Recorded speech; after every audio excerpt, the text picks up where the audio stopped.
wonderful people. Thank you all so very much for sharing your time with me. Those of you who are new subscribers, welcome to our community.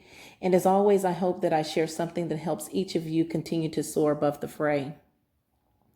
I want to talk about narcissist and predatory behavior today, but I'm going to talk about it from a little bit of a different angle than you've probably heard.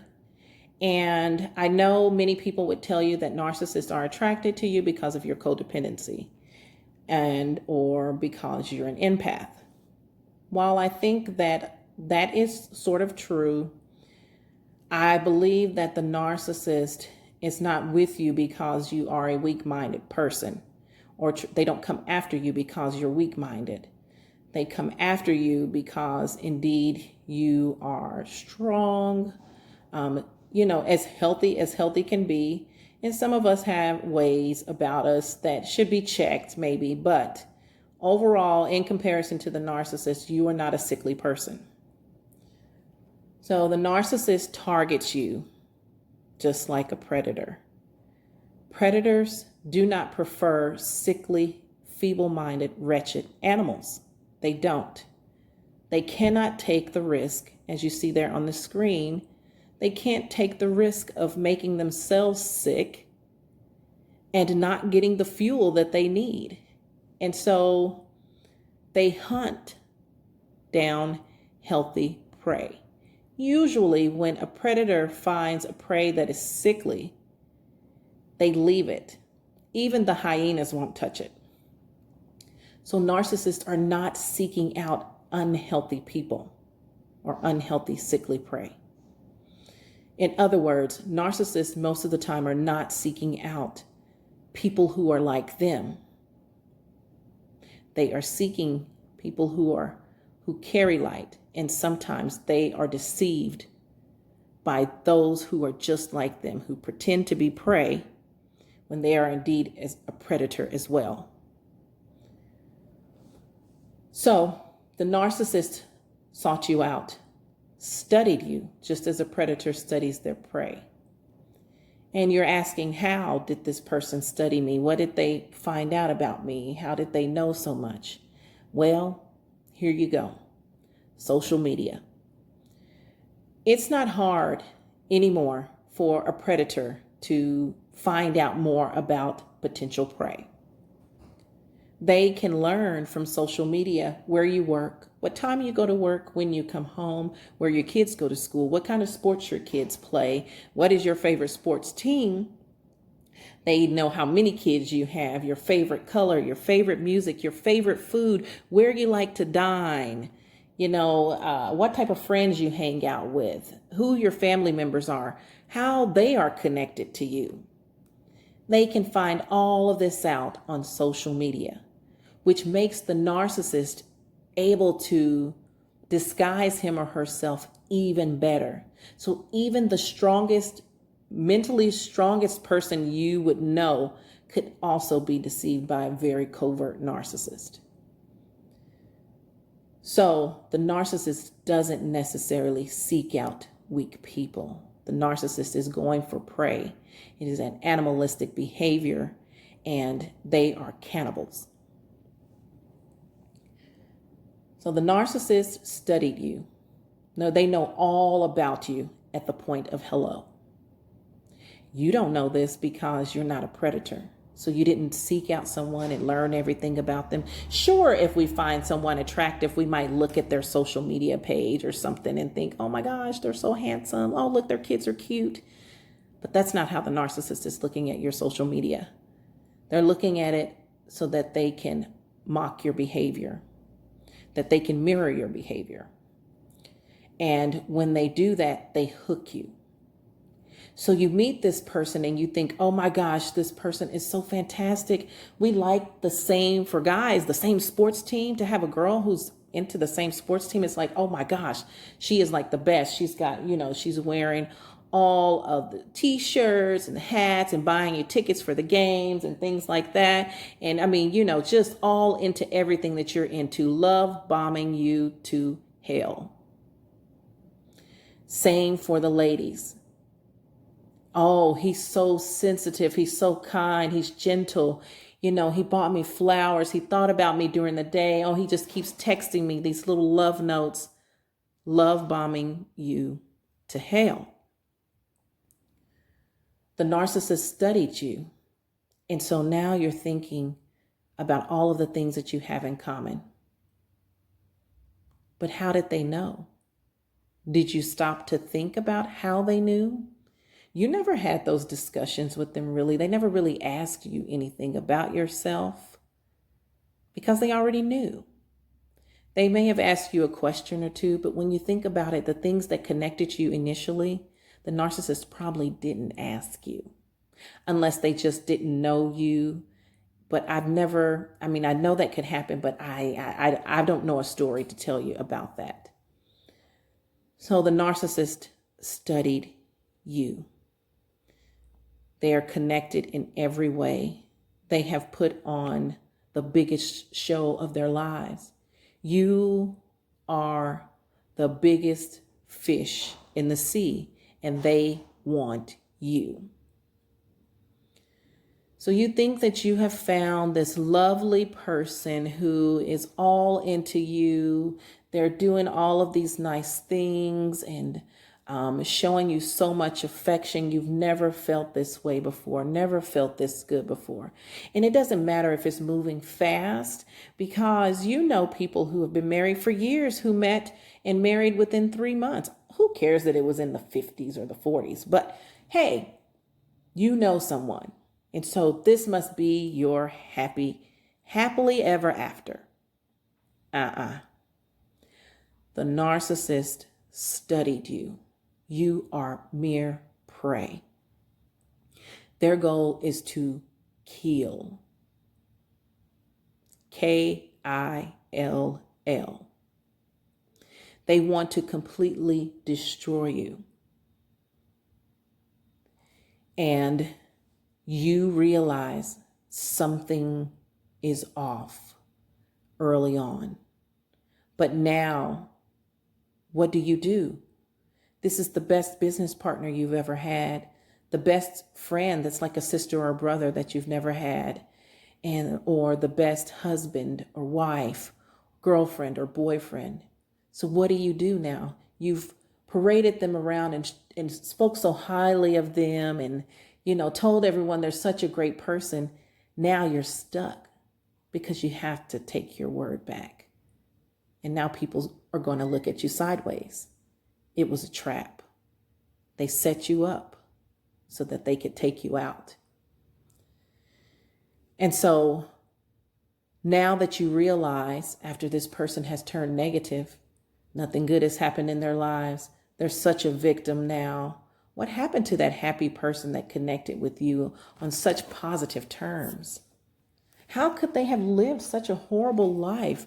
Oh my gosh. This is the next hook. There's a double hook that happens. The love bombing in the beginning, and then the victimhood that comes right behind it. So the love bombing gets you hooked on. And then they stick that other hook in you with victimhood.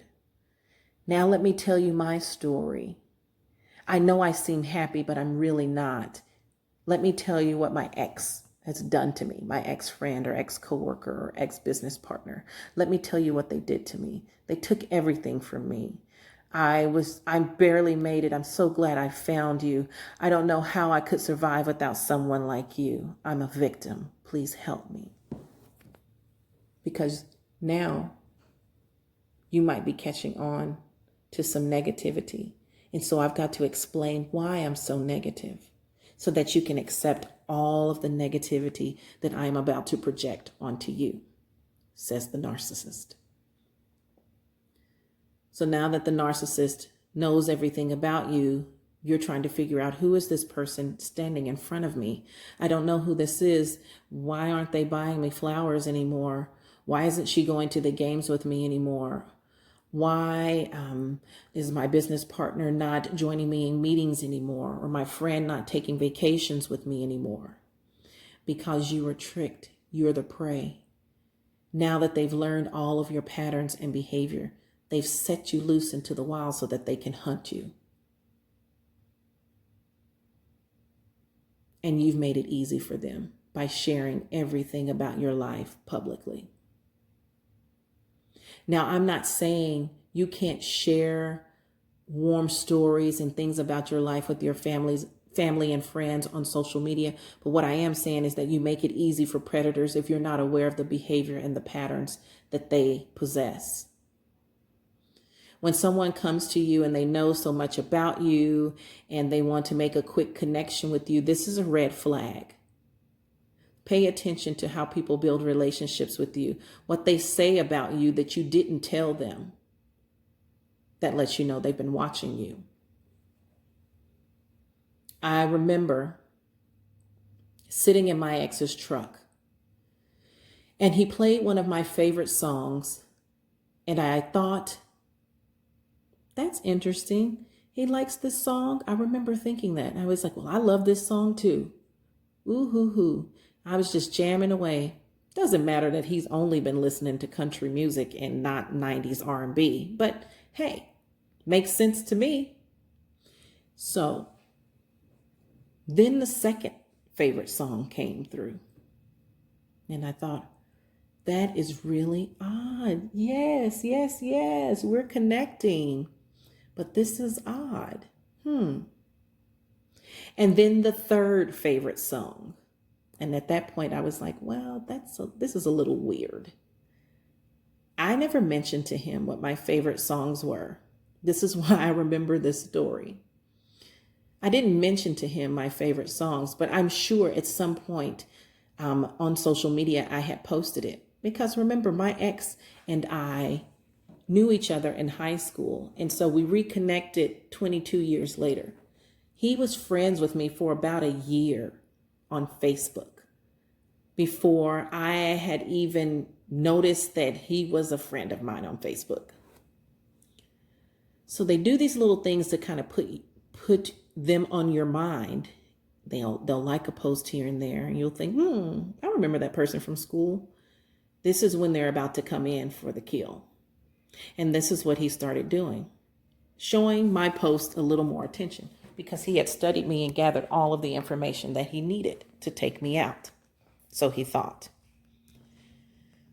Another time during our relationship that I noticed the predator had studied me is at my birthday. It was early on at the beginning of our relationship. And he purchased flowers and cake and had a special, candlelight set up and everything, all in my favorite color. It was a huge to-do. I walked in from work to his house and he had everything set up. He had even cleaned up, you guys.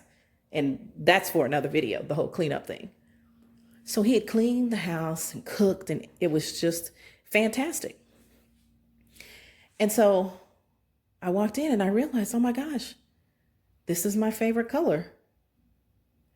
Wait a minute, how did he know my favorite color? I don't remember telling him. I remember thinking this. But I was like, well, maybe I did and I just don't remember, or I posted it somewhere, to heck with it. This is great. Let's keep it coming. And I just moved right along because during the love bombing stage, I didn't notice that the predator was studying me, seeing how I would respond to the things that he's testing out what he knows or what he thinks he knows.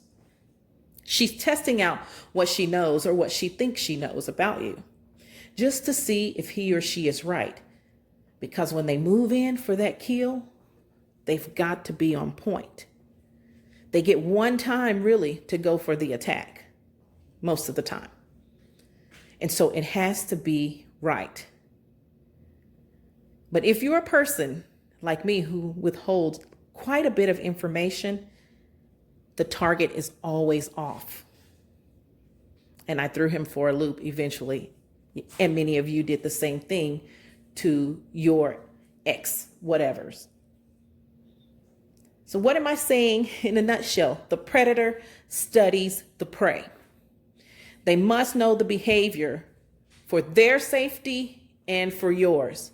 They don't go out, not for your safety. They must know the safety. They must know your behavior and your patterns for their safety. I think I got that right now. They're not going to target sickly prey. There's too much of a risk to make themselves sick and their whole scheme sick. When they choose the sickly prey, it's usually someone who's already on their way out mentally, and that person is used to get that stronger. When you get away and they don't get to take you out like they wanted to, they have these attack dogs, these weak, sickly minded people that they use to do the bidding for them. It is all strategic. A predator is very strategic. You must be strategic in winning.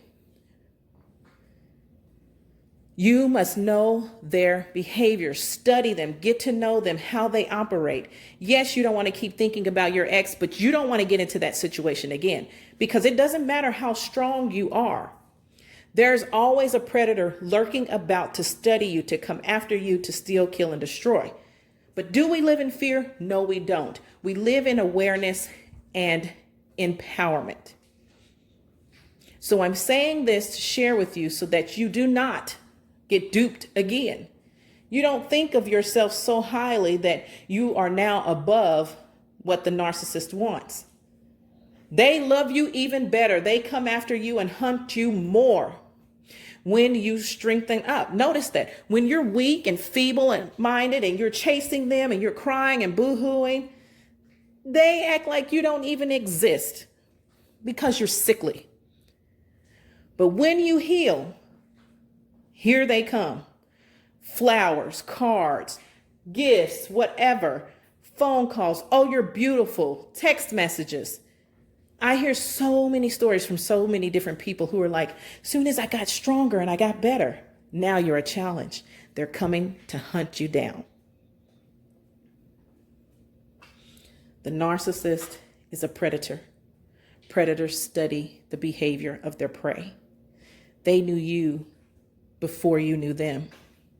So don't lose sight of the win. Know the predator's behavior. Make yourself aware and then continue to help other people become aware. That is my message for today. I hope that it was helpful for you. Please leave your comments below. I would love to know what you all are thinking. I truly love the comments. I learned so much from you guys. So thank you again. God bless you. Enjoy the rest of your Sunday.